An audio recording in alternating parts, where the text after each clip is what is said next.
Tos. Una ilusión para ayudar a dominarlo. Todo había empezado cuando un bebé brillante nació en China, según la historia oficial. Izuku descubrió la otra historia. Muchos años antes, habían aparecido en todo el mundo unas pocas decenas de personas con una habilidad especial en común, con alguna que otra diferencia. Y era esta habilidad la que hizo que se intentase ocultar todo al público, en especial por la tensión armamentística de ese entonces. Después de todo, eran un gran recurso para probar las armas, uno que podía usarse una y otra vez, casi sin pausa. Inmortalidad. Eran humanos que podían volver a la vida después de morir, a veces segundos después. Dependía de cuán dañado estaba el cuerpo, y de si podía regenerarse sin problemas. Izuku pasó los ojos por encima de un texto en donde se describía un experimento en el que se había atravesado a una de estas personas con 2 barras de hierro, una a cada lado de la columna, y se las habían dejado allí por días. En su momento, se llegó a dar una recompensa por encontrar aunque fuese a un ejemplar, y la histeria que siguió terminó con cientos de muertes de personas normales. Pero no podía empezarse una historia en un tono tan horrible, así que cuando nació el bebé brillante, siguió una avalancha de habilidades especiales. El tema cayó en el olvido, y el único motivo por el que Izuku había descubierto esa historia fue porque una periodista independiente había logrado colocar un artículo en la última edición de un diario opositor al gobierno, uno que revisó más por curiosidad que por creer que tendría algo útil. Bien. Leyendo las características de esas personas, reconoció casi todas en sí mismo. Respirando despacio, anotó todo lo que había descubierto en una libreta pequeña, más fácil de esconder que una grande. No había evidencia que los experimentos siguiesen hoy en día, pero no quería arriesgarse. Al menos, no diciéndolo en voz alta.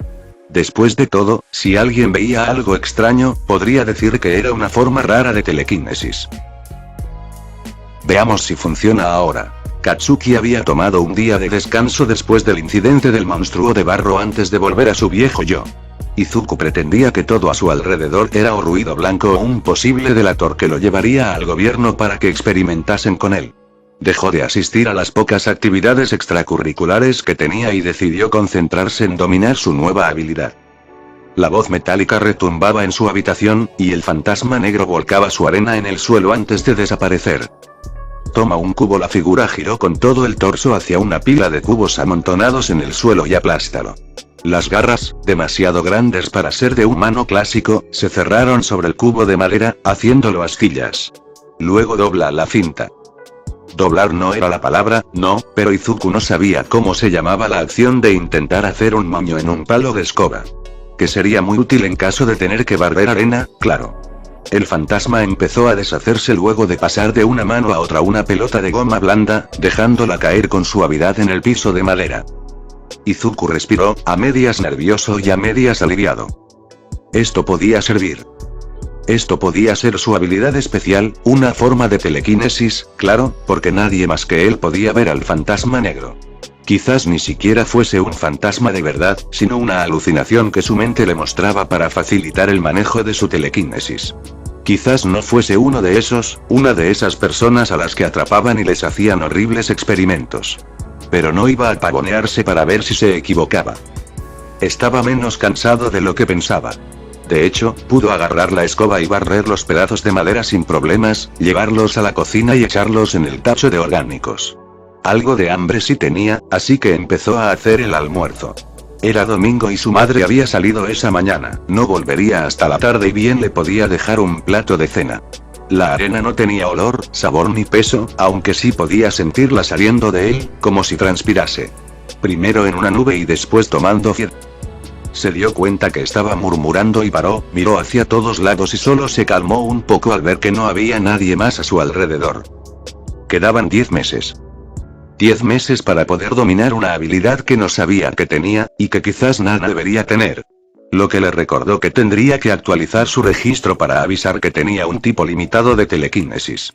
Aún no se lo decía a su madre. No sabía cómo iba a reaccionar. Quizás llorasen los dos de emoción y después salir al examen de ingreso. El arroz con té sabía mejor que de costumbre. ¿Podía crear más de uno? ¿Y durante más de 5 minutos? Su velocidad fantasmal se veía limitada por la del mismo Izuku. Mirando su plato vacío, entrelazó los dedos de las manos y llamó a su fantasma. Toca lavar los platos.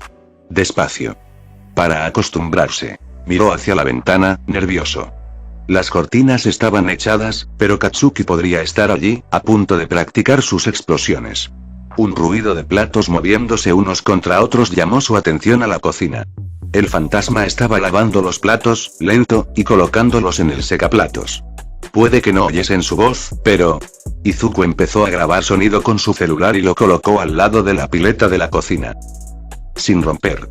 Mejor lento y bien. Un plato rozándose con un vaso, el deslizar de los cubiertos en el secacubiertos, el agua dejando de correr y el repasador volviendo a su sitio. El fantasma se quedó allí, esperando, e Izuku le envió otra orden. Dime qué eres. Silencio. Eres interesante. Quiero saber quién eres. Más silencio. La voz metálica no volvió a sonar, y la arena se desmoronó después de lo que, según el cronómetro de Izuku, habían sido 5 minutos y 2 segundos. Si seguía con ese ritmo, cuando llegase el examen podría mantenerlo por 15 minutos, más o menos. Tomó su celular y empezó a escuchar el audio. La voz metálica no estaba, sí el tintinear de platos y cubiertos, y el salpicar del agua. Quizás sí fuese una alucinación, después de todo. Quizás sí podría llegar a tiempo. De un lado de las puertas, el sol de la calle. Del otro, un destino que podía ser grandioso o terrible. Izuku apretó las correas de su mochila y dio un paso, luego otro, y al cuarto ya estaba adentro. Miró a su alrededor. Un recepcionista lo saludó y le hizo señas para que se acercase al mostrador. Izuku sentía que su cuerpo estaba hecho de madera, sin articulaciones. Buenas tardes, joven, le sonrió con su cabeza de flamenco, ¿en qué puedo ayudarle? La boca no obedecía. No se preocupe, no muerdo. No tengo dientes, sonrió, e Izuku sintió que le volvía algo de movilidad al cuerpo. Buenas tardes, logró decir, y el resto de las palabras le salieron a borbotones, vengo a actualizar mi registro de talento especial, señor. Oh. Lo miró con curiosidad, felicidades en descubrir un poco más de ti mismo, joven. ¿Tienes tus documentos? Cuando me los muestres podremos comenzar con las pruebas. Prueba 204. Aún sin nombre, ataca el cerebro y paraliza el sistema nervioso. El blanco se ahoga por el peso de sus propios pulmones. Lo digo en serio, no muerdo. Y no va a haber agujas ni nada parecido, no tengas miedo. Después de todo, no me quedaría en sitios donde hicieran daño a jóvenes prometedores. El recepcionista hizo una pose, y por un momento pareció que brillaba. Izuku dejó escapar una risita nerviosa. Ahora, joven, todo está en orden. Oh. Miró la pantalla, con curiosidad, vaya, al fin has empezado a florecer. Fueron hacia una puerta a un lado, y pasaron por una serie de puertas. Izuku escuchó algunos sonidos de golpes y de gruñidos frustrados, una música que lo tranquilizó de inmediato, y luego su pelo empezó a ganar estática. Es una señorita que está probando su habilidad eléctrica. Toma, tenemos rociadores de agua de mano, le dijo el otro, pasándole una botella con rociador. Izuku se humedeció el pelo, bastante menos nervioso, ahora, ella es la doctora Nagati, y va a confirmar tu nueva habilidad. Una nuevita, doctora, y se retiró, dejándolos en la habitación casi pelada. La doctora Nagati era una mujer de 40 años, de pelo corto y negro y rostro severo. Buenas tardes, joven Midoriya, el muchacho se inclinó, apurado, esto es un procedimiento normal y sencillo. ¿Has hecho algunas pruebas con tu habilidad especial? Sí. Moviendo pequeños objetos.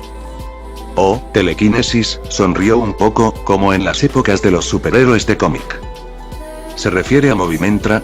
La información le volvió a la vez, la superheroína que tenía telequinesis y venía de Venus en busca de su hermano, que se publicó por 20 años. La que tuvo 2 películas y una serie animada. Esa época en donde no había tantas opciones, así que tenían que ser creativas, miró a Izuku por sobre sus anteojos, veamos, joven, ¿se acuerda de las pruebas de Movimentra? Buscó en su cabeza, mover un objeto pesado con la mente, hacer malabarismos con 12 elementos distintos, moldear líquidos y gaseosos, mantenerse sobre el suelo por... Pues como no eres Movimentra, empecemos con una prueba más sencilla, fue a por algo en un armario empotrado en la pared. Siéntese, joven Midoriya, señaló una silla que Izuku no había notado, en el centro de la habitación, veamos qué puede hacer usted. A ver si tiene madera para doble de riesgo de Movimentra. Izuku entrelazó los dedos y juntó las palmas, sabiendo que la escena estaba siendo grabada de alguna manera. La arena negra salió de él, y el fantasma apareció a su lado, quieto. Mover los cubos, uno en cada mano. La voz metálica no pareció afectar a la doctora. Tomó los cubos en sus manos arenosas, y la doctora observó, anotando en su portapapeles. Izuku sentía que algo del nerviosismo se le derretía del cuerpo y salía en forma de arena. Luego de los cubos, vino uno con un recipiente con agua, e Izuku dijo que no podía hacer nada con las cosas que no eran sólidas. Omitió decir la palabra agua. A los 2 minutos la mujer sacó un mazo de cartas, lo mezcló, lo dobló hacia arriba y los naipes salieron volando. «Atrápalos, joven», dijo, sonriendo.